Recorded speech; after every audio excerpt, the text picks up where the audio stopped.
All right. Welcome back to the Ball of Wax podcast. It's been about 4 years since the last time we recorded. Sounds about right. And things are going great for everybody. I think really the 4 podcast episodes per year is a really good way to grow the show and grow the podcast. Very consistent. Really good way to keep our fans engaged. Because we do have a lot of fans. Obviously. And so, yeah. So, anyway, we're here now. We're back now. So, there we go. What is that? It's a Squishmallow. Oh, we sell those at my job. I never see them. I've hunted all over the place for them. That's because you never come to see me at work. That's true.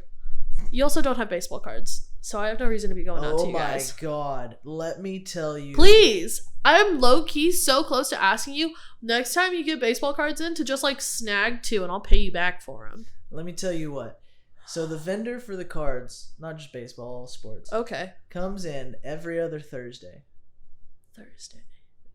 And these are key days for me now. This was last Thursday. So it's the next Thursday they'll be there. And so what happens is many men, grown adults, how rude, get in line and they watch the vendor put the cards out there, and they will line up and they'll line up halfway through the store. It's hundreds of them at your store. Yeah, and they'll line up and they'll watch the vendor put the cards out, and they'll stand in line for hours and hours and hours, and then once the vendor leaves, they'll go and buy them. Is that why there's that limit right now? But we make them have a limit, because otherwise they would just buy them all. Because they just buy them and they sell them immediately. Because they're still new. You can open them and it became a really big thing during the pandemic. Because I've been into baseball cards for years now, but it's insane. I feel really bad. The other night, this little kid came up to me and he was like, he's like, "Hey, where do you have the cards?" And it's like, I was like, "Oh man!" And so I was like, tough. I was like, "Here's where they usually are," but yeah, we don't. Well, because that's the thing. My dad usually gets like a pack per year, and then I started getting the baseball cards. So it was, we're just gonna keep buying packs, and then my dad was like, "Series 1 came out. Let me know if you find some. We can't find any around here." And I was like, "Great." And I was like, maybe I'll ask Collin if he can just like snag 2 and then I'll bring them home. I can grab you some if they have any next time I'm there, but man, they're so hard to get. The odds of them being there is slim. Very slim. Oh my goodness. About as slim as a baseball card. When I was in Baytown, I was like, no one goes to that Target. I'll be fine. Nothing. There's 2 Walmarts in town. Let me go to both of the Walmarts. None. I was reading online that some of these baseball card people, or basketball, whatever, all sports, will like follow the vendors around town from store to store. That makes so much sense. One vendor even found a tracker on the bottom of their car. That's creepy. Yeah, I read that. Oh my gosh. Yeah. Anyways, so the Squishmallow. I really want the big Baby Yoda. And the Baby Yoda is only available at Costco, I think. And my dad said he wasn't able to find them at the Costco that he's close to. So then I can't go to Costco because it requires a membership and all that. And I found this guy on eBay. And I've been the highest bidder for the past 2 days. I'm really hoping I get him. I want him so badly. I've got a weird obsession with it right now. It's like, because I don't have a bunch of them. And I think if I get Baby Yoda, I'll be good. I'll be fine. Like, that'll be it. I won't go out and buy another one. But they're so soft. Have you ever felt one? Yeah, I have, because we have not like the big ones, but we have the small ones. I got the little tiny Easter ones from Walmart a couple weeks ago. I got 4 of them. They're so cute. I love them. So you're on eBay? Yeah. eBay gets really addicting to me. I'll buy something on eBay and then I'll just like keep, because it's like the thrill of winning a bid. I've never bought anything off of eBay. God. If I win this will be the first thing I've ever bought off of eBay. I hate it. I shouldn't be allowed on eBay. Anyway. Did you watch WandaVision? I did. Did you cry? I did not. It's because you don't have a heart. This is at least 30% accurate. If you didn't have a heart, that's the only way you could make it through that finale without crying. I don't think Robert cried either. He doesn't have a heart. Robert's got dogs, though. Robert cried when his dog died. I cried when his dog died. Okay. We got hearts. Okay. You didn't have to bring up dying dogs. It's too much. Anyways, you cried at WandaVision. Oh my you? God, yes. I cried at like 3 different parts of the finale. It was so sad. I think it's just because I don't focus long enough to watch anything, but definitely not like a movie where the cinematic like plot line is so important to everything that's like happening in the movies outside of that one movie. So like the Marvel Cinematic Universe is like, I like it because it's flashy and it's colorful and stuff, but it's like very difficult for me to like, oh, this is why this happens over here, right? That kind of thing. Don't follow it well. So I'm literally sitting here and Robert and I are watching WandaVision, and I'm like, so why did that happen? What's going to happen next? He's like, Amanda, I'm watching this for the first time too. I don't know what's going to happen next. It's a lot of fun. That's what I like about it. I like how it all connects. I used to think that like people who watch the Marvel movies and stuff were like nerds and shit. Yeah. And I was like, that's weird. I'm not going to get into it. But then I learned about how it's all connected and stuff. And I think it's cool. Went right through and watched like all 22 movies. Oh, and I was like, this is actually kind of awesome. I started liking it. I started liking the MCU when I watched Not Far From Home. Was that the first one? No, Homecoming. Homecoming was the first one. I watched the first of the Tom Holland Spider-Mans. Mm-hmm. Liked it. And then my friend, it was like kind of around when Endgame was starting to be, or Infinity War was starting to be like a concept. So then my friend was like, oh, I'm going to have like a movie day at my house and we'll watch, all of phase 1 from like 9:00 in the morning all the way until we're done.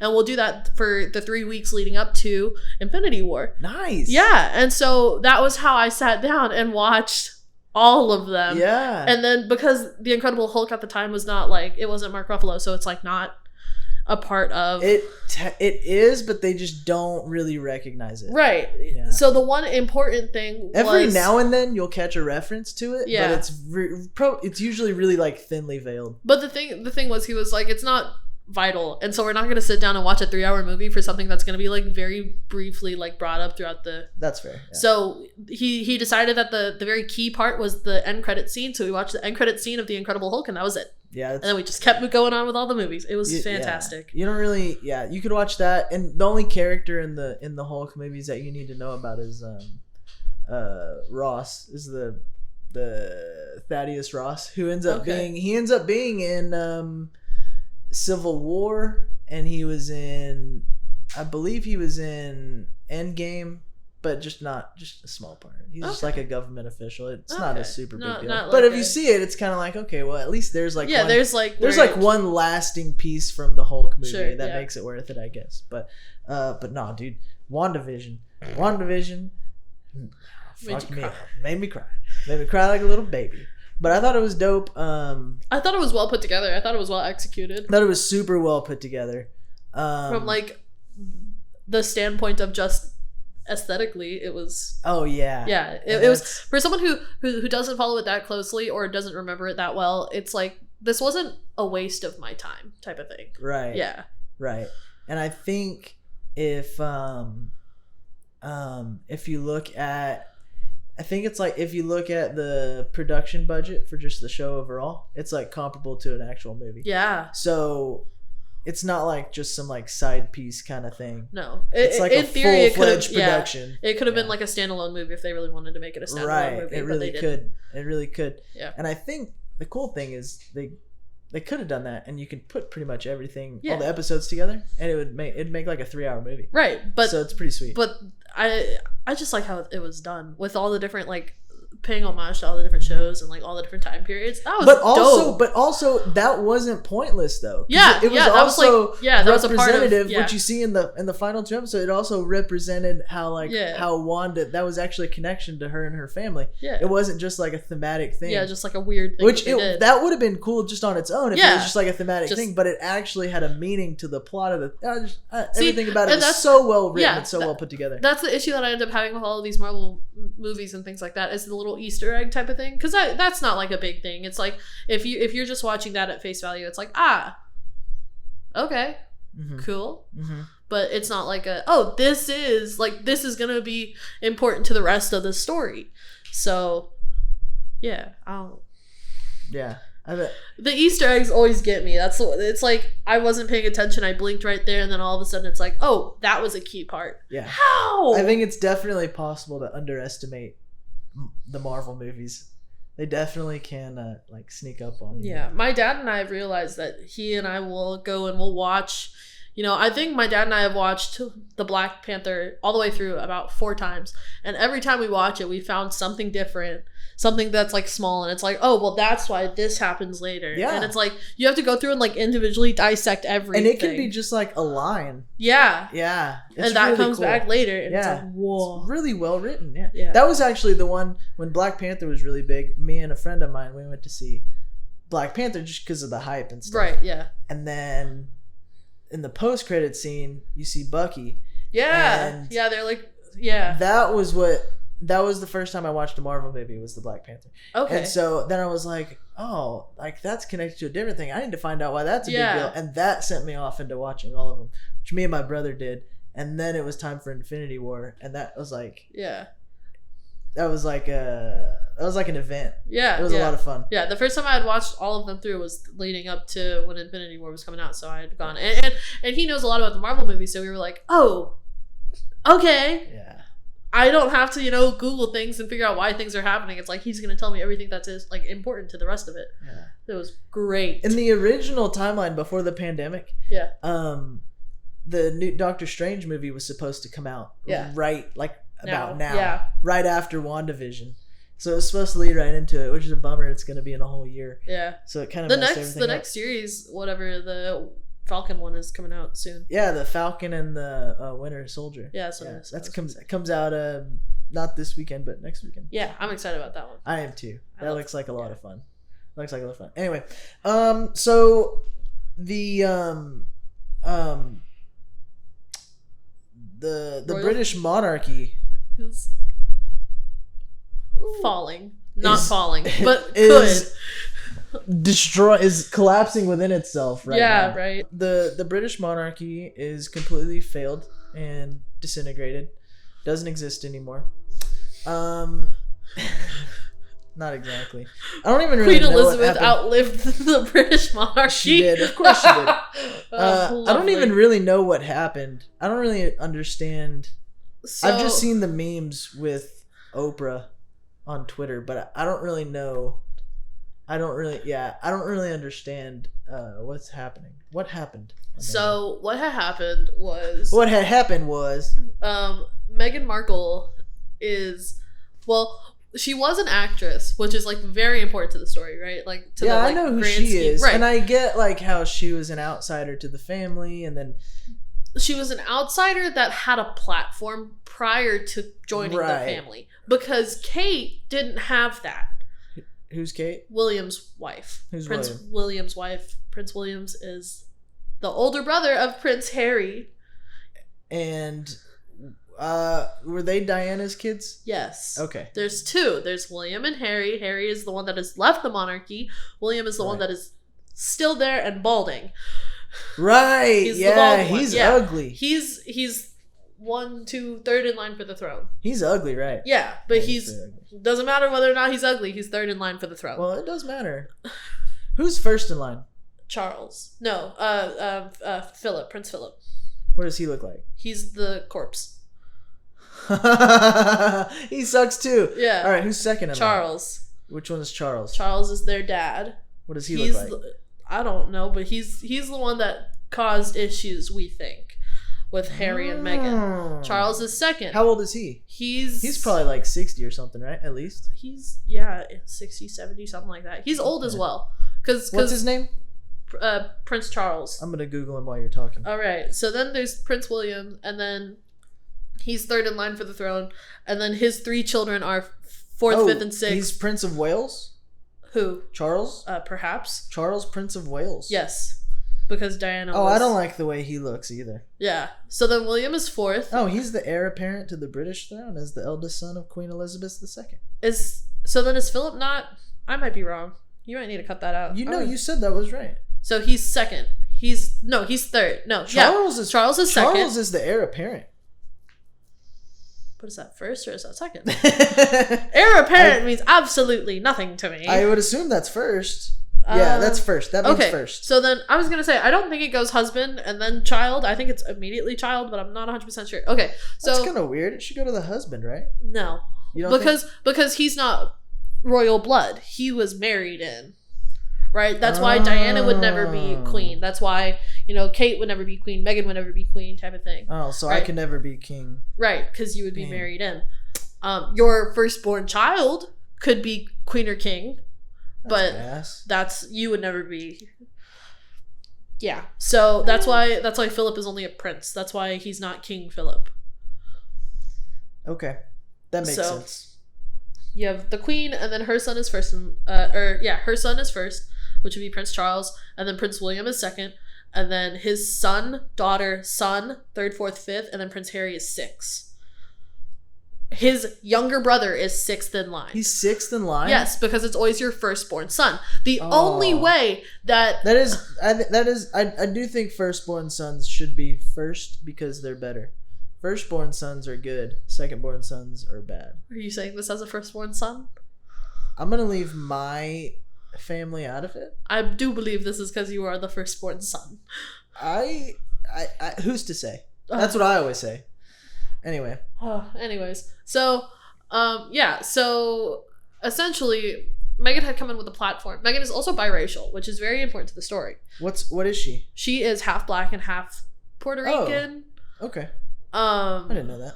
So, also very important to the story. Which means when you marry a white man and you are not a white woman, your baby is going to come out not fully white. Basic biology right there. However, this kid, Archie is his name, this kid is more white than he is anything else. He is more white than he is Puerto Rican. He is more white than he is black. He is going to appear white when he grows up, and that is my stance on that small thing. So what had happened was, where did he come from? He is the child of Harry and Meghan. How old is he? Archie is 2. Oh, almost he was 2. just... He's the baby. Okay. So they got married, and what's very important to the story is they're blaming it on Meghan. They're saying Meghan is the reason that they left the monarchy.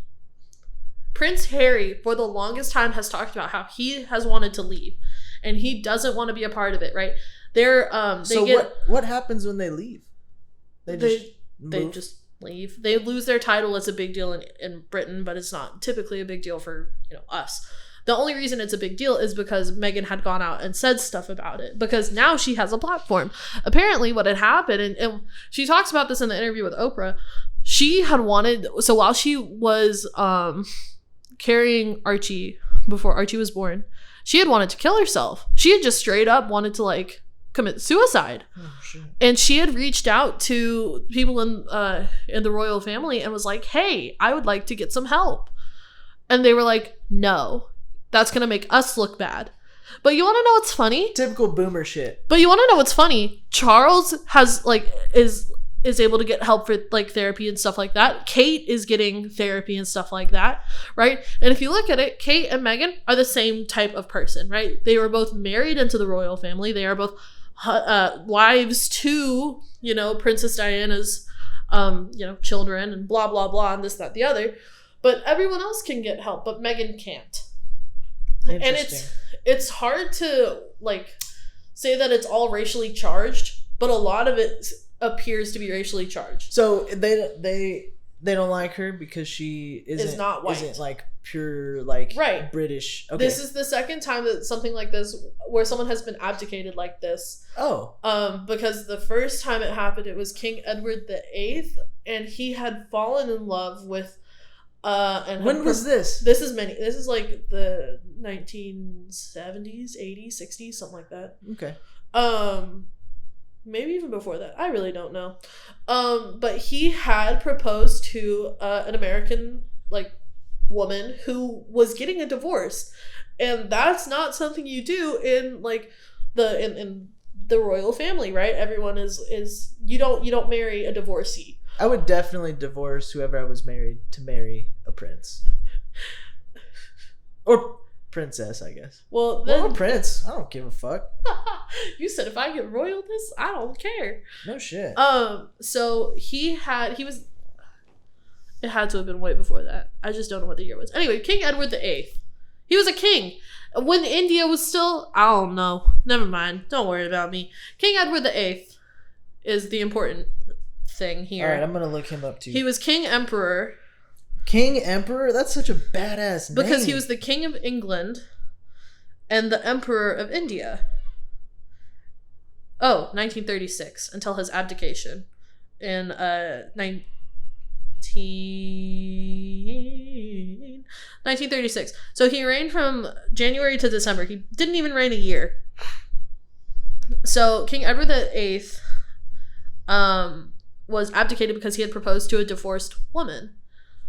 And the family didn't like it, so they said, you can either leave the throne or, we'll take matters into our own hands. So when Harry had proposed to Meghan, it was agreed upon that it was okay because she is also a divorced woman, but they were like, oh, we'll look past it. They talked to the church said, we'll look past it, everything will be fine. And then apparently everything was not fine. Charles, who is Harry's dad, Prince Harry's dad, was not happy about it, was not happy that Meghan wasn't white, and had ultimately asked, so whenever she was pregnant, had asked Harry, what color is the baby gonna be? Huh. Really? That's where you're seeing all the Oprah memes come from. Okay. And so... yeah, they were, and Harry did a really good job about it in the interview. He was like, I'm not going to talk about it. I'm not going to say who did it, right? Like, that's not everyone's business. And just was like, he was mature about it, but at the same time, because he didn't say anything, it said a lot, because it's like one of those things where it's like, if you don't say anything, I obviously know which side you're picking. Right. Right. So that had happened. And then Twitter had an absolute heyday with it the next day. All the British people were like, oh, it's Meghan's fault. Meghan's like, oh, it's Meghan's fault. And the thing was, Harry had said that he was trapped in the royal family. His dad's trapped. His brother's trapped. Boy, I'm trapped. Let me out. That wasn't good. That was terrible. So it's like a whole thing. But everyone had a heyday on Twitter the next day about it, and so the Americans kind of figured out that, oh, it was Charles, because in the interview, Harry mentions that, my grandmother and I, the Queen of England, we can Zoom and we can talk about, like, she can see Archie, all this other stuff, and it's been, all fine. He hasn't talked to his dad in months. He hasn't talked to his brother in months. That's sad. And they're like, they were asking if Archie was going to get a title because Archie is, royal blood. Right. Archie's not going to get a title. Archie's not going to get protection because they left and because he's not fully white. Rip. Yeah. Damn. That's ass, bro. Yeah. It's a tough life there, dude. Yeah. So I looked up the line of succession. Yes. So first in line is Charles. He's the Prince of Wales. Yeah. He is 72 years old. Everyone thinks that that they should just skip Charles and go straight to William because Charles is... So he's the one who was married to Princess Diana. Yes. Okay. And then the other thing, whenever Harry was still in the interview with Meghan, he was like protecting everything Meghan was saying and blah, blah, blah, blah, and just like making sure she was okay. And everyone on Twitter the next day was like, he's doing exactly what he wish he could have done with his mom. And I was like, bruh, there was no reason for you to get so deep so fast, but okay. Dang, son. And then after him, it's Prince William. Yeah, he's the Duke of... He's bald, and he's only 38. Yeah. He's ugly. He's going to be a king someday, though. Yeah. No, he's not. What? No, of course he is. No, he's not. He's second in line. That means Queen Elizabeth has to die. Oh, alright. And then after him, It's is this his little son. 7-year-old boy named Prince George. Yes, that's his son. And he's going to be a king someday. Yeah. And then Princess Charlotte, Prince Louis, whatever. And then Prince Harry. And then Harry, but none of them are ever 4, 5, and 6 are never going to see anything. Unless Four will. No. Yeah. Oh the no. age difference is like 2 years. Like 3 will, 4 won't. Yeah. The only reason 4 would is if neither would 5, unless there's like an untimely death. I was gonna say the only reason that 4 would be if he died and he didn't have a kid before he died. Right. Yeah. Right. And then Prince Harry is under them. Prince Harry is a chump. He's beneath 2 little kids. But Prince Harry is by far the best. I was gonna say, not only the best looking, I also think of all of them, he would be the best king. He seems kind of cool, I think. You think he's cool? Yeah, he did 2 stints, I think, in Afghanistan. That doesn't make him cool. Well, okay, because they all have to have like military. Yeah. But they don't have to be deployed. Right? It's more of a showy thing than an active thing. He did more than he had to do. He actively was deployed, came back, had talked about it while he was deployed, about wanting to leave the royal family. But he couldn't because it was like a whole ordeal, and then he did it. So yeah. That's the royal family. That's wild. It's a time. It's really weird because I think it's weird how people gravitated to it. But if you think about it, the same way with every British, every like royal wedding, right? When Kate and William got married, it was a big deal and everyone watched it. When Harry and Meghan got married, it was a big deal. Everyone watched it. Everyone watches so much on like. Why though? I don't know. That's what I've never understood. I think it's cool because it's like there's not a lot of like monarchies that are so like historically based, I guess, but I think it's because they still hold a lot of power. Yeah, I guess they do, but it's just like I don't understand why. Because Australia, New Zealand, Canada, you know, they have all those islands and stuff like that. Like despite India being freed from like British rule, and same with the United States, they still hold a lot of territories. They still have a lot of like. They are not just this little like weird thing in Europe. Right. There is a lot of power that they hold. Yeah, I just still think it's weird how people gravitate to them like celebrities. I feel like after... Even though they're not even, like, in their country. I feel like once Queen Elizabeth dies, it'll be a lot different. I doubt it. You think so? Yeah, well, because she's been in power people won't care as much? Right, really? Yeah. Well, really? because I think she is the longest active queen there's ever been. Because she became queen at a young age. And she's obviously still queen. How long has she been queen? I think her coronation was 1930. No way. 1942. She's been queen for like 80 years? She's been I think it might have been 42. I think she's been queen. She's just recently, like within the past 10 years, did her Diamond Jubilee. What is that? 75 years on the throne. She's been queen since 1952. 52. Oh, I was so close. Oh my god. Wow. So the Queen's Diamond Jubilee is the 60th anniversary of a significant event related to a person. So. Interesting. That's crazy. Wow. That is just... Huh. And you think that's why people care so much? Is because she's been queen for so long? Yeah, Queen Elizabeth II. On the 6th of February 1952, Princess Elizabeth ascended to the throne and became Her Majesty Queen Elizabeth II. On September 9th, 2015, she became the longest reigning English monarch in history. Dang. She's been around for a long time. For a minute. Yeah. And apparently, I was just researching this like 2-3 weeks ago. It's like a 12-day mourning process when she dies. That's gonna suck. It's gonna be a whole thing, and they're gonna immediately, like, everything in London's gonna, or in like the UK is gonna close. The BBC can only show like stuff related to her death. There's no like comedy programming or something like that. It's just news. They immediately stop printing her face on the money. That's and gonna it's be just so boring.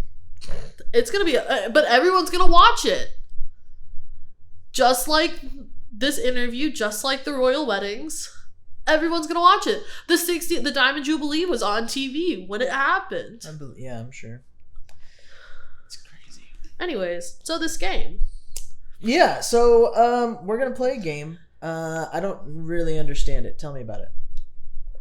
I didn't mean to put you on the spot while you were drinking. Thanks, I really appreciate it. Yeah. So, wow, rude. My deepest apologies. You're not sorry at all. Anyways, I just said my deepest apologies. I think your deepest apologies are very shallow. Anyways, I got this game. Low opinion of me. Where is it coming from? I got low opinions of everyone right now. Okay. So I got this game for Robert for Valentine's Day. It's called We're Not Really Strangers. And I really wanted to play it on a podcast. Problem is, when he's over here, I don't ever want to do a podcast. I always want to, do stuff because I got boy here, right? Most of the time it's napping. I do be doing a lot of napping. But I got this game, and it's like a little question game where you like draw a card and you read the question, and the other person is supposed to answer what they think about you. So we've looked at this once before, and one of the questions was, you didn't tell me you could see my belly. I was unaware until just then. We have a belly on the podcast. Uh-oh.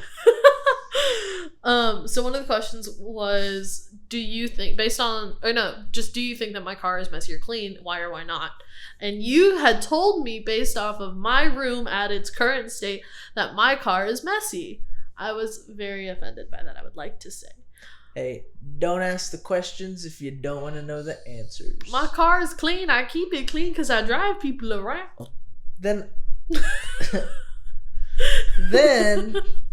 why'd you get so defensive about it? Because my mom says everything I have is dirty, and I get all upset because I clean it all the time. So this goes back to your parental. Yeah. Doesn't it all? Shut up. Anyways, so I'm gonna draw a card. I'm gonna read it to you, and you're gonna have to answer it about me, and then you're gonna draw a card, and I'm gonna answer it about you. All right. Okay. Let's knock it out. Okay. Let's do it.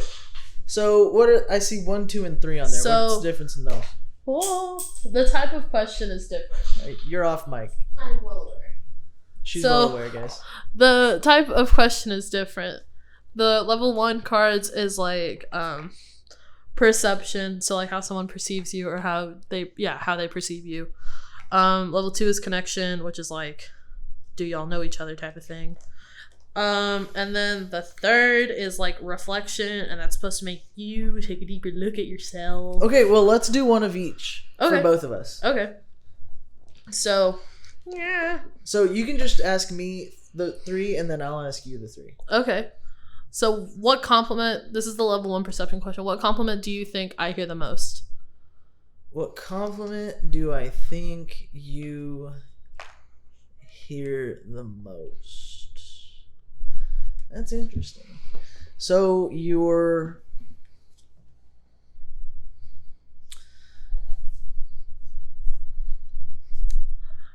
if I said I was ugly right now, you wouldn't be able to say anything. You're sitting here pondering. Go on. What? Nothing. What was your point there? Nothing. Absolutely nothing. What were you trying to make? Absolutely no point. Well, I was just thinking about like how you, in your everyday life, you're like you're in a lot of like male dominated spaces. Yeah. So you probably hear from guys that you're like just like super cool, like in general, because you're into sports and a lot of guys are into sports, so you probably hear from guys that they think that you're a cool person. Sure. Because of that. Okay. Is where I was going. That's what my thought process was. Okay. What would you say is the answer to that? I don't know. You don't know? I don't know. I don't get a lot of compliments. I don't get a lot of compliments, I guess. I don't know. The most would be like, Robert saying that I'm beautiful, but that's also because that's Robert telling me, his girlfriend, that I am beautiful. Yeah, it doesn't count. Yeah. No, I mean it counts, but it doesn't count. Not in this situation. No, I get it. I really don't think I get a lot of compliments very often. I think that's why whenever someone's like, "Oh, I'm so proud of you," I take it to heart. Yeah. What about like on your voice? Because I think you have a good voice, especially for like speaking. Oh, I don't know. I know none. Really? Well, because I always. What about in class? I know that Neoma had made a comment about how I'm good at sounding neutral, as opposed to like sounding like I have a bias towards one thing or another. Okay. But at the same time, I remember Lincoln made a comment because I sounded very shrill when I called softball. Okay. So where sometimes I think I have a good voice, other times I'm thinking like, oh, do I sound super nasally? Okay. Like I'm always super, super aware of it. And I don't think people compliment me enough, because that's like, then it's like fishing for compliments. But at the same time, there's like, you know how like you'll tell someone, oh, I think something looks good, right? Or I think your hair looks good today, type of thing. I don't get shit like that ever. there is at no point ever a moment where, unless it is from Robert, that I am getting like a genuine compliment from somebody. Granted, I'm not going to say that the ones that Robert says aren't genuine, right? Like that's what he sees in me. Yeah. That's fine. But like Lincoln won't compliment something like, oh, you sounded good on Sports Zone or something, or it's very half-assed type of thing where it's like, yeah, like you did good, kind of in passing type of thing. Like I asked Sarah after class on Wednesday, I was like, hey, what did you think of sport? Like, did you get a chance to watch Sports Zone? What did you think? Just wanting to get feedback, right? She was like, yeah, I watched it. It was good. Okay. And so it sounds like the compliments you do get, though, you just kind of let them roll off your shoulder. You don't really.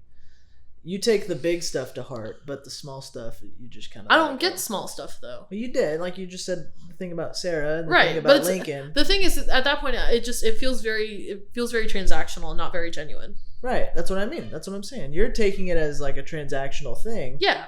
You don't put a lot of stock into it. You just let it roll off your back. Right. Because it was transactional. Oh. I mean, granted, I can't judge what they were thinking, but right. When someone's saying such a comment in such a rushed fashion, it feels very... only take people at their word. Yeah. If you don't, then you're taking what they say and you're changing it.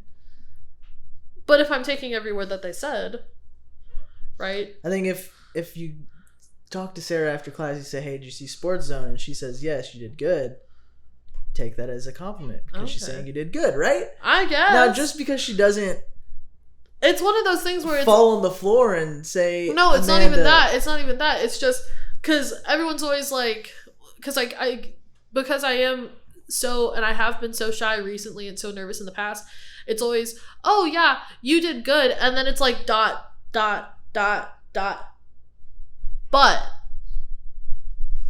so on and so forth. It's never been, oh yeah, that was good, full stop. It is never, you did good on this, full stop. It was, you did good, but. What are you good at that it would be good, full stop? Because I don't have anything in mind for me. Well, the thing, the last time that and maybe this is the last time I took it to heart and it was something that wasn't like a big deal. It was like, I had been taking photos for soccer when I was in high school. And I had given them to the soccer coach, and he and I were pretty close, and he had figured out very early on that when someone tells me that I'm proud of, like, that they're proud of me, I take that. Like, I'll take that, and that'll be what pushes me through for the next like week and a half. And he looked at them and he were like, these are really good. And I was like, oh, okay, cool, thanks. And then took it as that transactional thing like I normally do. And then he was like, no, Amanda, these are really good. And I was like, okay, thanks. Like that kind of thing. Yeah. If you can see that I hesitated to take it, and then you tell me again that it was good, that's like confirming that you actually believe that what I did was good. Everyone else is like, oh yeah, it was good, and then immediately goes on to like whatever the next thing was. And it's like, let me bask in this being good for a minute. But I don't get that very often. Interesting. Yeah. Everything is always based so much around correcting. Well, I think at this point in our lives, that's kind of what we're at. Yeah. I mean, it's just because... If you ask again in 5 years, it's different. Because with softball, it was always, that was a good hit, but you didn't turn your hips. But, like, I cranked that over the fence. How are you going to tell me to better my hit, right? That was a home run. And you're telling me, oh, but you didn't turn your hips. Okay, if I had hit into a double play, maybe I'll take that. That went sailing over the fence. That was no doubt a home run. I don't know why you're telling me that, like, but this, right? So, anyways, the second question. What's this category? This is the connection category. Okay. If you have, when was the moment that you realized you weren't invincible? Or did you realize death is imminent?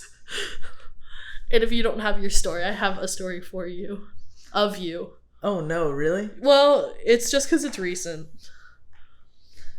I don't really have a... Well, I guess when I wrecked my truck and went to the hospital. When did that happen? A few years ago. Oh. And I wasn't wearing a seatbelt. Dummy. And so, yeah. And Dummy. so I, like, shifted into the middle and I hit my face above the radio. Oh my gosh. And... Collin. But, like, looking back, like, that's actually, like... That's proving that you are... No, but, like, that's, like, a good thing. Yeah. At least I didn't fly out of the windshield. The window, yeah. You know what I mean? Yeah. So I guess I kind of had that then, but I still think I'm pretty invincible.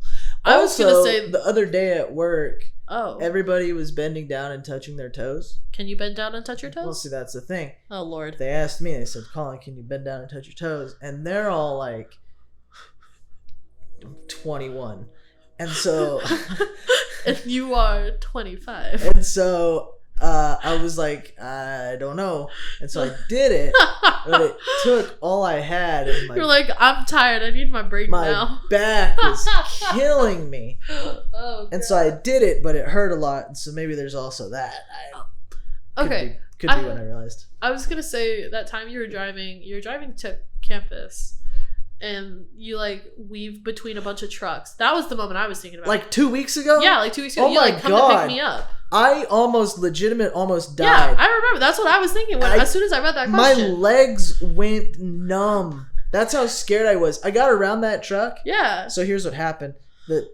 On George Bush, right kind of where it hits the Dallas North Tollway. Under it, there's like a little cutout, and trucks can drive. They can pull off. They can pull off. The wall cuts out, and they can go across the 3 lanes of traffic coming the other way, and then they can get under the highway above, and they have like construction stuff over there. So this truck decided he was going to do that at noon, which was a terrible idea, and he stopped dead 0 miles an hour. Stopped in the left lane. In the fast lane. Speedy McGee lane. George Bush. What is he doing? Hold on. Pause. I call the George Bush Turnpike the pug butt, and everyone needs to hear that. And that's all. Because PGBT, pug butt. Pug butt. Carry on. I like it. I'm not going to start saying it. Okay. But I do like it. Good. Anyway, he stops. And when I'm driving, I'm not just looking forward the whole entire... I wasn't on my phone, but I was looking around. I looked to my left. I looked to my right. I'm just looking around, looking at the sky. There's clouds. It's a pretty day. And I look back, and this... Not like an 18-wheeler, but it was like... Maybe like a 12-wheeler. Like one smaller than an 18-wheeler. But it was more dense. Okay. And if I hit it, I think like the first half of my car, which is a Toyota Camry, would have just disintegrated. All that would have been left would be like the backseat and the trunk. I'm serious. I would have died on impact. Probably quicker than on impact. Probably would have died right before I hit it. And I saw it happening, and I didn't even have time to hit the brakes, and I just yeeted over to the right lane. And when I did that, I even thought, like, I don't even know if there's anyone over there, but whatever happens, if I hit somebody, that's gonna be better than hitting the truck. It's gonna be better than hitting this truck flush. And I just went, and I was like, man, I hope there's nobody over there. And it was kind of like on like iRacing. Sometimes you kind of have to make a similar move where it's like, I'm gonna do this, and I might wreck. I hope it works out. It was very similar to that feeling. I was like, didn't hit anybody. Okay, I'm good. Got around the truck, got back in the left lane, slowed down a little bit. And then I was like, holy shit, I almost just died a violent death. And my legs went numb for about like a minute, a whole fucking minute. I couldn't feel anything. I was scared to death. Yeah, you'd send me. And then I Snapchatted you, and I was like, you were almost late to school because I'm supposed to come get you, but I was almost dead. I was like, that's all I thought about. You were like, I almost died. I was like, if he had died, I would still be waiting for him. Yeah. I wouldn't know. Yeah. No one would have known. I would have like called you, and you would have left. Like, you wouldn't have answered. And it's like, what am I supposed to do at this point? I guess I just start walking. Right. And it's like, then Lincoln's going to ask, and I'm going to be like, I don't know, man. Colin was supposed to pick me up. Bro, that would have been the worst. Oh, it would. Oh, my God. That would have crushed all of us. Yeah. So, yeah, I guess that. But, I don't know. I still think I'm pretty invincible, though. I mean, obviously you didn't die there, so if you're... See? Exactly. My point. All right. If anything, it solidified it. I am invincible until proven otherwise. Until the day I die, I am invincible. What's this, level 3? This is level 3. This is reflection. Oh. If we were in a band, what would our name be? The band name? Yeah, what would our band name be? If we were in a band, we'd probably break up within a week.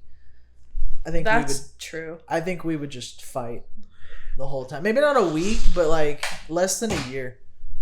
We would fight. Creative differences. We would fight too much. But if we were in a band, I don't think we fight that much. I don't think we do, but I think it's just enough small bickering, and then we managed to. Yeah.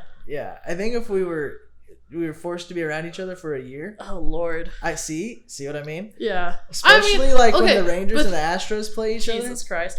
Okay, but Ethan's dad is an Oakland fan. If I can be around Ethan's dad, the Oakland fan, I'm fine. Yeah, you might be fine. I don't know. Ethan's dad's probably not fine. He's probably waiting for you to leave. I don't know what our name would be, but I think it would be a very short-term experiment. In the nicest way. I would think. Remember how I told you that we're Pinky and the Brain? No, yeah, it's a good way to put it. That would be our band name. It's a good vibe. Pinky and the Brain. We have a Pinky and the Brain vibe. I think that's a good way to put it. And the thing is, the brain part differs every time. Sometimes I'm the brain, sometimes you're the brain. Yeah, exactly. All right, that's good too, because then, we're not stuck in our ways. Yeah. What which side did you pick from? The side with that doesn't have the side with the red. The white side. The white side. Well, some of the cards are red, like they're red on both sides. The side that is not the side that tells you what level it is. Okay. All right. So now I'm gonna ask you, level 1. What subject do you think I thrived in at school? Did I fail anything? Wow. I don't know. That's not a acceptable answer. I think you thrived in history because you had ended up being a history major your first time here. I was good at history. Yeah, I got like a 4 or a 5 on the AP US history test. Damn, could not have been me. Yeah. Hated my AP US history teacher. Oh, we had a great A-push teacher. He was Luke Bendick, man. Oh my Lord. We had 2 and they were both great people. He's the one. He's the Dodgers fan, and I was in A-push in 2017. This man is a Dodgers fan in the city of Houston, and I just radiate Houston Astro. And that was when I had nicely acquired a lot of Astro stuff. So I was just radiating it in his classroom, so much to the point that he kicked me out during the week of the World Series. And he had worn his Clayton Kershaw jersey to school, and it was like a whole thing. And it was really funny because he hated me on like a personal level, but his wife was the girls' varsity basketball coach at my school, and she loved me. She'd talk to me all the time. She'd go out and get coffee for him. She'd be like, Amanda, can you go take this to Luke? And I was like, do I got him? Yeah, let's go say hi to him. But he hates me. I know. Thanks. Okay. Grab his coffee, walk in. Hi, I'm here. Why are you here? I have your coffee. She always sends you. So anyway. Yeah. History. I think you were good at history. Obviously, you were good at history. You wouldn't have majored in history if you weren't good at it, at least in some capacity. Yep. I feel like as a result of that, you're also semi-good at English. I did like English. Okay. Yeah. And then science is typically third, and math would have been your least favorite. I was ass at science. Science was really? dead You were last. bad at science? Yeah. Did you fail science? Never. No, I didn't fail anything in high school. Could not have been me. Yeah, I didn't fail anything in high school, but I didn't start failing stuff until I got to college. I've passed everything since I got to college. But the first time I graduated, my GPA was like 2.6. Dude, and you were gonna go be a teacher? There are stupid teachers everywhere. God, I guess that's true. Teachers. I guess that's accurate. Plus, I wouldn't say a GPA is really reflective. That's true. I mean, in college, I think a GPA is more than it is in high school. It's more what? It just carries more weight in college than it does in high school. Because in high school... Really? I think the opposite. I think it carries more... It's more important in high school. Why? Because it's what gets you into college. But I didn't... Once you're in college, it doesn't fucking matter what Okay, your but GPA is. I graduated my high school with like a 2-point-something. Yeah. Not a 2-point-something. With a 3-point whatever. But I got it entirely based off of standardized testing. Yeah, okay. Well, yeah. I don't know. I think the standardized testing always throws me off. Some people, though... Like, because the whole, like, top 10%, you get it, your automatic admission to those big schools. So, like, you can get top 10% based on GPA. Yeah. You get into a good school or whatever. Once you're there, it doesn't fucking matter what you do. That's true. So, I think, because, like, job applications ask for your GPA. If I ever apply for a job and they ask for my GPA, I'm going to tell them to go fuck themselves. Fair, I guess. I don't know. I think just because everything in my life has always had to have, like a numeric value to it. So then it's like, GPA in college. That's the only numeric value I have. Boom. Important. Deep. You should tell that to your therapist. I already have. Look, there's not enough things that man can try to come up with. My life is all over the place. He did come up with the fact that I need to have socialization. Being antisocial for weeks is not good. All right.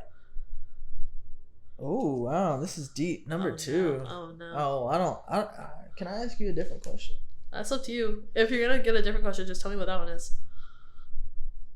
Tell me what that one is and I won't answer it. No, I'm going to ask you this one that I pulled. All right, number 2. Okay. This is a connection. Do you think the image you have of yourself matches the image people see you as? No. Why not? Because, like we just said, I need socialization, right? I can't be antisocial. I think that the person that I portray to other people is not the same that I am by myself. So if someone catches me by myself, in a bad mood, right? Whenever I'm, like cussing out Lincoln because he just decided to make a comment about me. That's not the same, that's not the same way that you see me or Ethan sees me or anything like that. That's very, I don't want to say short, but it's not... I just don't think I carry myself the same way around different people.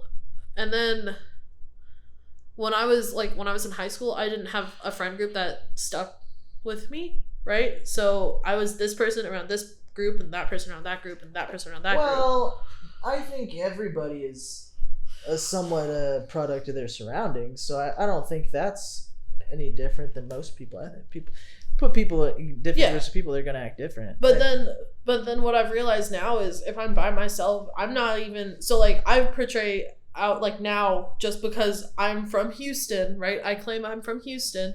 Around here, for sure, I am very much Astro girl. I am always Amanda who likes the Astros. Amanda who likes the Astros. Amanda who is, small Will likes the Astros. The Astros is a very defining part of my characteristic around here. You think? Yeah, I do. But then when I'm here, when I'm at home by myself, I won't even think about baseball for a good 4 or 5 hours. Yeah, I don't think people care that much that you like the Astros. I think more people care than I think you're giving credit for. I think maybe Because I sat down to ask Gina Miller a question during Hank's class 2 weeks ago. And I had started because Hank told us, when you go up there, say your name, say where you're from, and then go on with your question. And so I had said, I'm from Houston. And then someone in the class had said, and she's an Astros fan. And I was like, what does me being an Astros fan have to do with anything right now? Well, I think it's just so surface level. I think if somebody doesn't know you very well, that's all that they might latch on to. But like, when I think of you, I don't even think of the Astros. Yeah, but that's because you're around me a lot. Because I know you. Yeah. So I think for maybe like people who only know you on like a surface level, sure, they know you as Amanda the Astros person. Yeah. But I mean, how much, that doesn't really mean anything because they don't even really know you. Yeah. So I don't think people really know you as Amanda the Astros person because they don't know you. I think then it's a fair question to ask you, what am I then? What do you think I am? If you were to try to explain me to someone who doesn't know me or that only knows me as Amanda the Astros fan. Define you. Like why are you saying that I'm not, you don't think the Astros? Like define your personality? I guess. Because I can't do it either. I think I'm a shell of a human if I'm not outside around people. But I don't want to be around people. Because liking a baseball team isn't a personality trait. Right. But people have made it my personality trait, so I feel like I have to play into it. I think they just do whenever they don't know, before they know you. Because it's like on the surface. Yeah. And they can see it. But once people get to know you, they're not even gonna want to claim to that because that's not even a thing. Like I don't know Lincoln as like that the Rangers fan Stars fan or whatever. The UNT guy or whatever. Because I know that there's like more to a human being than that. Yeah. So I don't know. I don't know. I think maybe at first people see you as that, but I really don't think people do because I think people see you like as a personality, which as your personality, you're very outgoing and you're very bubbly and you know what I mean by that. Yeah. And that kind of thing. And I think people like that. And once they see that side of you, I think they forget about the other stuff. Right? Yeah. Which, I mean, the Astros thing is just like a small part. Yeah. It's like you're... Yeah, small it's the part. baseball team that you cheer for. Like, that's not your personality. I don't know. I guess. I don't know. Anyways, the third one. I remember recently, because I had always called myself an introvert. Because I would never call you an introvert. But I'm not an extrovert. I would call you an extrovert. I'm not even on a... I can be extroverted around one or two people, but as soon as it's, Robert and Robert's friends, I lose it. I lose it in about 2.5 hours. If I'm around a lot of people, I can, like Ethan and Ethan's friend group, right, from high school, who were also my friends. But after I had been at college for a semester, I had gone back and we had all gone to the mall. It was like 7 of us. I legitimately, there was like a moment we had walked into Eddie Bauer and I had like leaned against something. In my face, I just checked out. I was so tired. And I wasn't even like sleepy, tired type of thing. I was just like, I just can't deal with social anymore. Interesting. I don't know. Like when we're in class. Yeah. You're like super extroverted. Yeah, because I gotta be. You don't have to be. But I gotta make friends, right? I can't. You don't even do it like to make friends though. You don't do it to. I know. I do it to be like impressionable, to some effect, I guess. Because you and I are already friends, right? Lincoln. Also notice I'm never extroverted around other people in that class. It's only ever you and Lincoln, or people that I know prior to the class. I think you're extroverted when we're like in a classroom setting, like all sitting down in our seats. And I think a teacher in any class could call on you and rely on you to offer something. Yeah. Well, not in French. Whatever, but I think it's pretty. I like having the center. I think that's a pretty extroverted quality. What Martin had told me one time is you seem like you like to have the center of attention on you. Yes. But as soon as you get it, you want it gone. Which is true. That's true. I've never been in a situation. I've never been in a situation where, and maybe this is how I feel, right? This is not how it appears to other people. as soon as someone calls on me or as soon as I'm put on the spot, I don't want to be there anymore. So when Sarah pulled up your video yesterday and I was the subject of the video, I hated that. I hated that she played it. You spoke up without her speaking to you. Right. But that's the only time that I would have done something like that. Is because I've already had my face fucking huge as shit on the screen. As soon as that happened, I wanted to curl up into a ball and walk away. Like, the number of times that that's happened in the past, when I was in high school, it would be like, oh, let's go show, Amanda made a video about something. Let's show Amanda's video. I'm like, okay, can I go sit out in the hallway? Like, I do not want to be in here. I do not want the attention on me. And it's always like, it's always because, oh, look, I can do something that has a little bit of production value in it.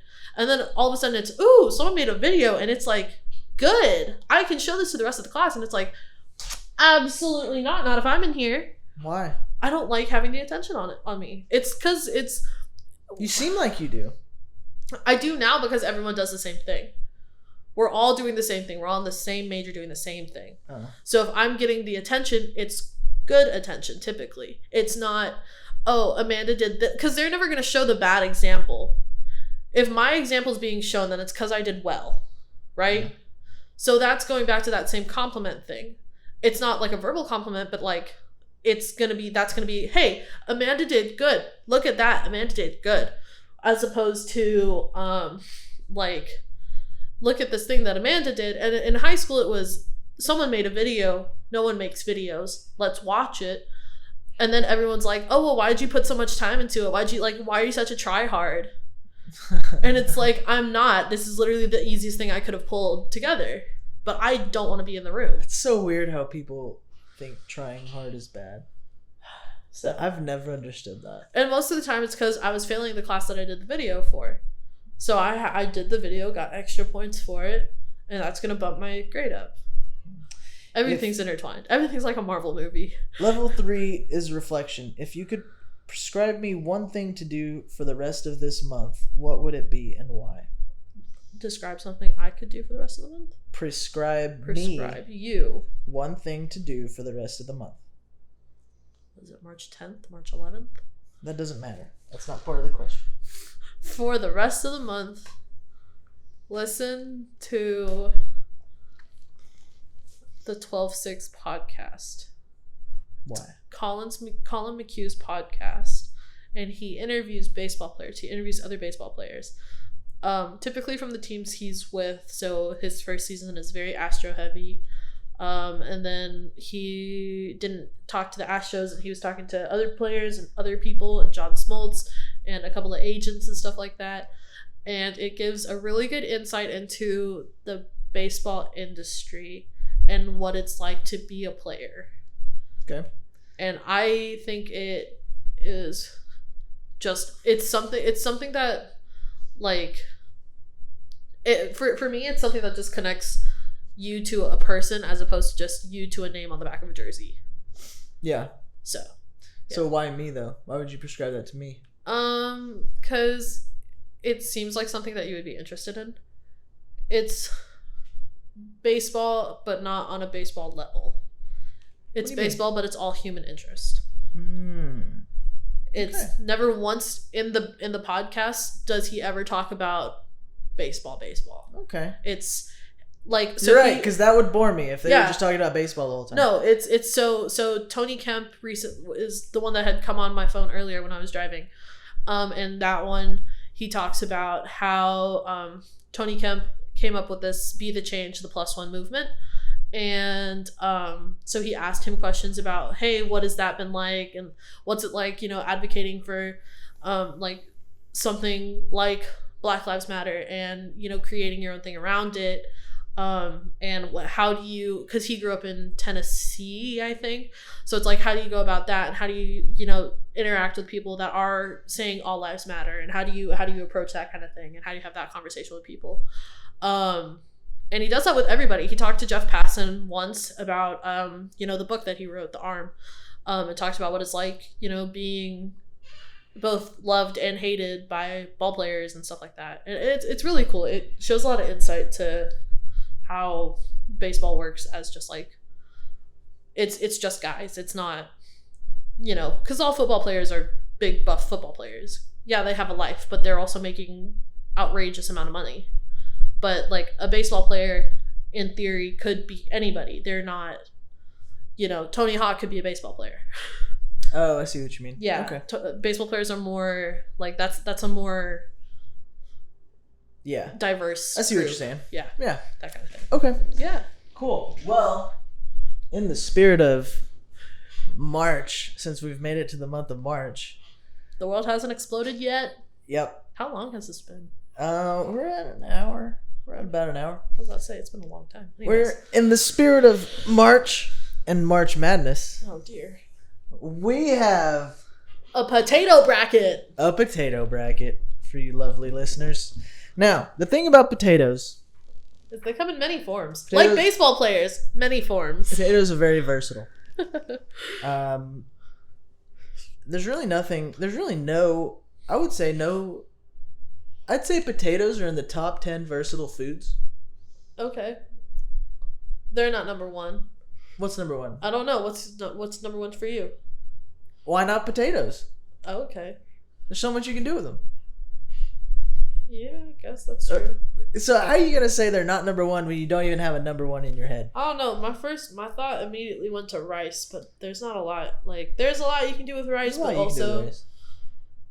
Yeah, I think I'm going to take rice as my top. Well, it's not a rice bracket. This is a potato bracket. And in the first matchup, the first seed, tater tots. Yes. Tater tots are the first seed. Love tater tots. Because tater tots rule.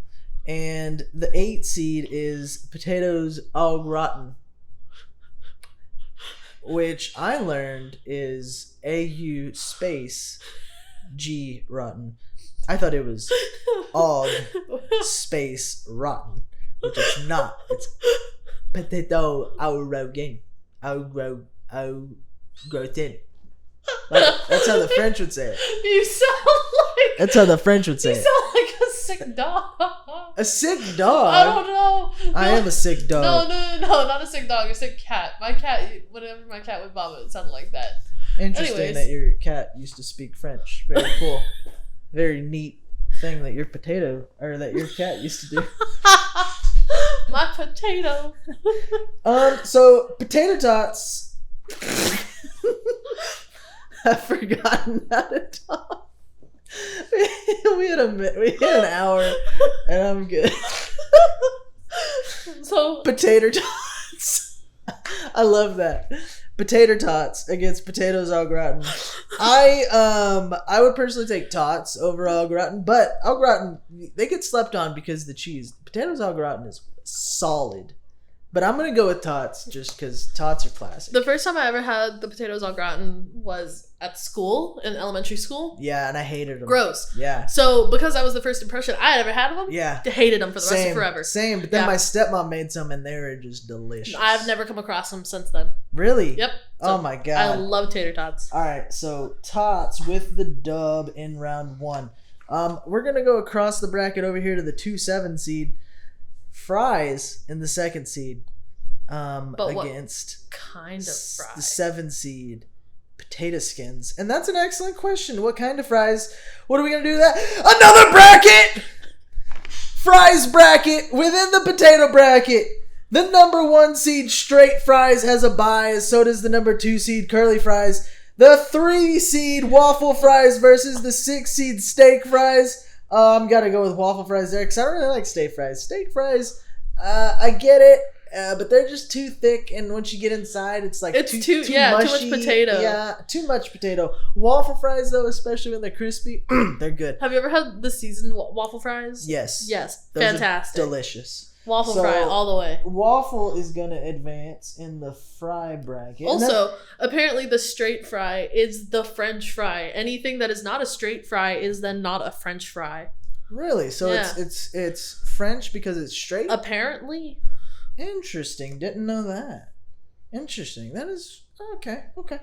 Then on the other side we have the 4 seed, the shoestring fry, against 5, the crinkle cut fry. Now, what are your thoughts on this one, Amanda? I hate crinkle cut fries. Hate? Well, yeah, like strong word. What do you do when you go to Raising Cane's? I'll eat them. Like, look, I'm never gonna pass up a potato. right? I'm never gonna pass up a fry. But crinkle cut fries are not my fry. Interesting. I like shoestring fries because they're more often than not, they're really crispy. Yeah, they're great. And I like the crispies. So we're going to rock with shoestring here advancing. If you were to get shoestring fries, where'd you get them from? I don't even know. I don't feel like I experience them often enough. Freddy's. Freddy's? What's that? There's a Freddy's by where you work. What is Freddy's? It's a burger place. It's like a fast food burger place, but not like fast food. I don't know how to describe it, but it's good. It's good. They got good food, and they have those thin fries. They're fantastic. They got fry sauce to go with it. Absolutely amazing. Okay. We only have one in this area, and it's by where you work. Interesting. Okay, so then waffle fries had advanced, and they're facing the straight French fry. Waffle fries against straight. I am not huge on straight fries. Yeah, you gotta do something. You gotta spice up your fry, you know? That being said, McDonald's fries are solid. But I'm going to rock with waffle fries. What do you think? I'm gonna go with waffle fries, but Robert would hate you for saying that you liked McDonald's fries. He hates McDonald's fries. Really? Yeah. I don't remember what the reason was behind it, but he's very adamant about not liking McDonald's fries. However, did you see that McDonald's is selling a basket of fries? It's like it's the biggest of the fry orders now, and it's enough to feed 2 people. Interesting. Anyways, basket of fries. I'll have to check that out. So then we have shoestring fries versus curly fries. Where you at? Ooh. Talk to me, Goose. Ooh. Curly fries. I don't think I've ever had a curly fry. No, that's not true.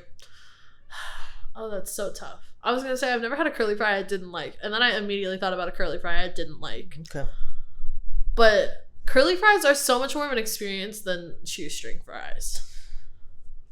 I can't think of a more overrated food item Than a curly fry? than a curly fry. So you're gonna go with straight fry or the I'm going shoestring? with the shoestring. Because curly fries, they're just. What's your beef? What's so special about it?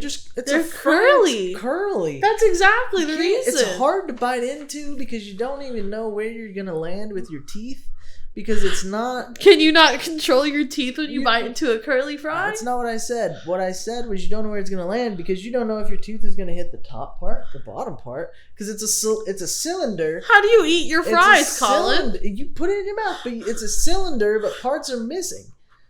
Does that make sense? No. So you're going curly, I'm going shoestring. This can only be settled by a coin toss. And guess what? You have a coin? You got more than one. Oh, wow. And I don't know what kind of coin it is. It's a penny. Alright, so heads has got to be curly. Okay. Because 2-seed. Okay. And tails is shoestring. Here we go, folks. Tails! Let me see. It's tails! I swear, it's tails. Alright, shoestring advances to the finals. All right. Wow. Waffle fries versus shoestring fries for the championship. I think it's got to be waffle fries. Really? I think it's got to be waffle fries. No. You would put shoestring fries? Hell yeah. Well, because you think about it, remember this crispy to fluffy ratio we had going on? Indeed. Right? The crispy ratio on a shoestring fry is so much better. Also, think about it. Where do you get waffle fries from besides Chick-fil-A? If you only get them from Chick-fil-A, that's fine. Probably only Chick-fil-A. Like, consistently only from Chick-fil-A. There's, like, places that have... Probably. I don't even know. Yeah. There's a place in the Union that has fantastic waffle fries. But, beyond the point, they aren't good cold. If you let them sit... No fries are good cold. But shoestring fries are okay. They're the least bad when cold. That's interesting. So it's a lower floor. I mean, it's a higher floor, but a lower ceiling. Sure, yeah. Interesting. Well, here's the thing. The range with a waffle fry to be good is about yay big, right? From when you get it to when they get cold is about yay big. The capacity for a shoestring fry, and this is about half a foot. I was going to say, the listeners can't see your hands. I was going to say, this is about half a foot. And then, this is going to be a whole foot for the shoestring fries, where they're good and then they're cold. You have twice the amount of time for a shoestring fry to be good. Disagree. Coin toss. I get to toss the coin this time. You think I cheated? No, just so it's fair. That way we've both tossed a coin now. All right. What's A? I mean, what's heads and what's tails? Heads is going to be the higher seed. Yeah. Tails waffle. is going to be the lower seed. Okay. I can't flip a coin. I'm just going to throw You it. asked to flip it and you can't even flip it? Well, I have a ring on my thumb. Why would you ask to flip it if you don't know how to Because flip it's a coin? not fair that you get to keep flipping the coins. Yeah. That was a good flip. Ready? Set it on the back of your hand. Okay. Heads. Heads? Heads. Waffle fries. That's so not fair. What? Will that change the entire That was outcome of my bracket? legitimately- Absolutely It not. was legitimately so fair. It was as fair as it could have been. It was a coin toss. I gave you a whole spiel as to why you should have picked shoestring fries. I and disagreed. You didn't pick them. I disagreed. Wow. So, that leaves us with waffle fries back in the main potato bracket now. This is a bracketception. Potatoception. Waffle fries against potato skins. I'm going with... Are you going with waffle fries? I don't know. I had to think about it now because loaded potato skin, They're good. like from Fridays. Yeah, they're. I've never been there. Been to Fridays. I gotten drunk at a Fridays. Of course, yeah. Did you eat potato skins while you were drunk? I don't know if I did, but if I did, I'm sure they were good. Exactly. See, I feel like the loaded potato skin is a fantastic drunk food. I might have to go with potato skins. I think I'm gonna take the potato skins. Wow, the 7-2 upset. Oh my goodness. This is March. This is madness. All right, the 4 seed potato chips against the 5 seed mashed potatoes. That's impossible for me. I don't even know what to think. I don't know. I feel like when you get a potato chip, you get it for whatever the flavor of the potato chip is. Do you ever get normal flavored potato chips? Yes. Only when I get baked Lay's. Okay. Baked Lay's. That's such a weird. Baked Lay's regular potato chips. But if you were to get, fucking amazing. if you are gonna get a baked Lay potato chip, you're getting it for the flavor of No, I get the regular one. You get regular Lay's potato chips. Yes. You get regular Pringles. I get regular Pringles in the red can. Yeah. Yeah. I get those. Interesting. I think I'm going mashed potato. Why? You haven't even talked about it. Well, because I think, right, when I get potato chips, I'm getting it for whatever the flavor of the potato chip is. Okay.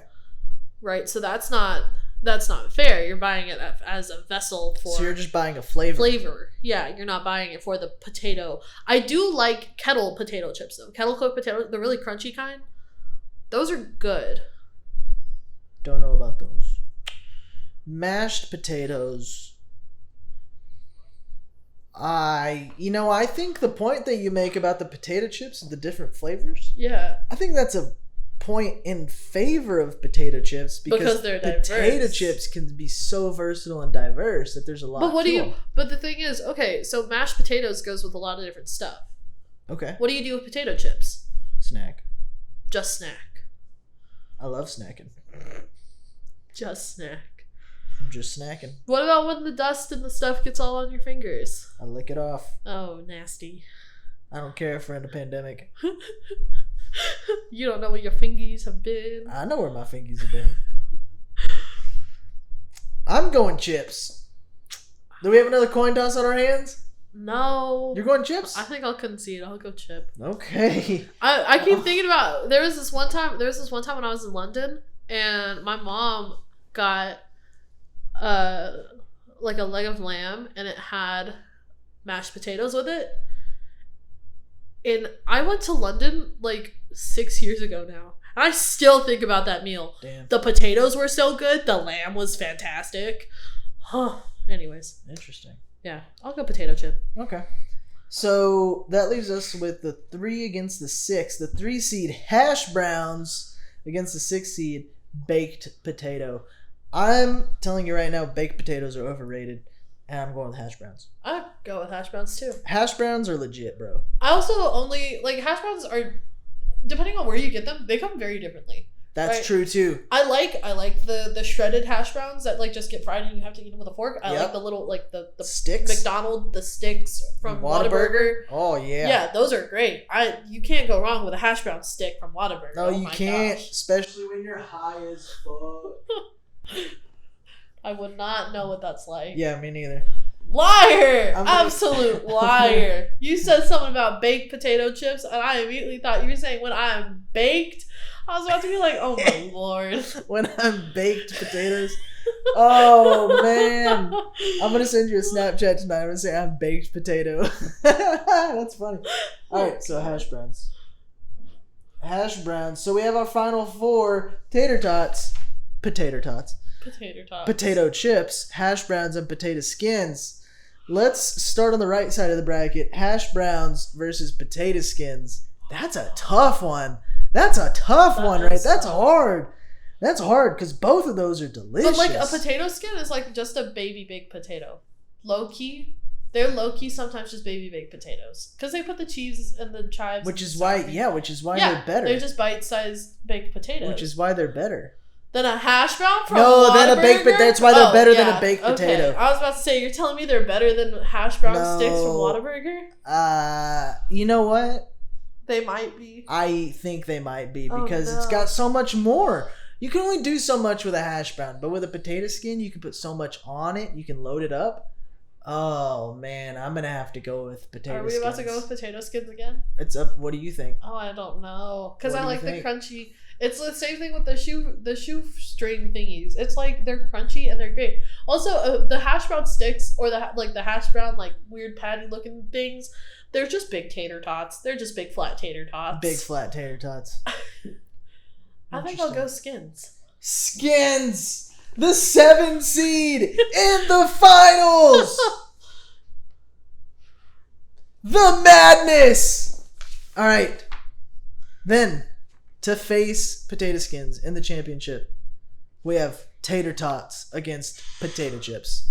Tater tots. Tater tots. All day, every day, and twice on Sunday. Can you back up your assertion? You can do the same. Okay, you know how you're saying you can do so much with potato skins? You can do the same thing with tater tots. There are places that do loaded tater tots and they like put stuff on them and it's like it's like nachos but tots. Yeah. It's great. So they have them at the first time I'd ever had them was at an Astros game and it was like barbecue on it and they put queso on it and it was like it was fantastic. Yeah. And then there's like a lobster like the food truck and it's a lobster thing and they have tots and they put like spicy mayo or something on it with lobster and like pico de gallo and stuff like that on it. It's amazing, unmatched. And the way that I look for places that have loaded tots like that, I'll go nuts when I find it. Yeah, you just won me over on that one. Talk to me into it. Tater tots with the dub. So now, in the finals of the Potato March Madness bracket, tater tots, the 1 seed, against potato skins, the 7 seed. Ladies and gentlemen, who's it gonna be? Where do you lie first? And I'll tell you why I pick what I pick here in a minute. I think just because they're so classic and you can really do a lot with them, and I like their cameo appearance in Napoleon Dynamite. Gonna have to go with potato tots. Potato tots? Okay. Yeah, I'm rocking with the tots. Tater tots are the best. Well, because I was going to say, if you weren't going to say tater tots, if you were going to say potato skins, my comment is going to be, bro, first of all, think about it, right? Potato skins are just an appetizer, right? Or a snack. That's not a meal. You can turn the tater tots, like the loaded tots, you can turn that into a whole meal. Yeah. Or they could be a snack, right? Or you just get them from Sonic. Yeah, I think you can. Tater tots, all the way. All the freaking way, man. Then that does it, ladies and gentlemen! Tater tots win! That's amazing. That's amazing. So we had 7 seed come up through the bottom That's what she said. Oh, Lord. And get to the championship game only to fall to the 1 seed Tater Tots. You can't mess with tater tots, You man. don't mess with the Tots. That's amazing. Yeah. That's amazing. Happy March Madness, everybody. Happy March Madness.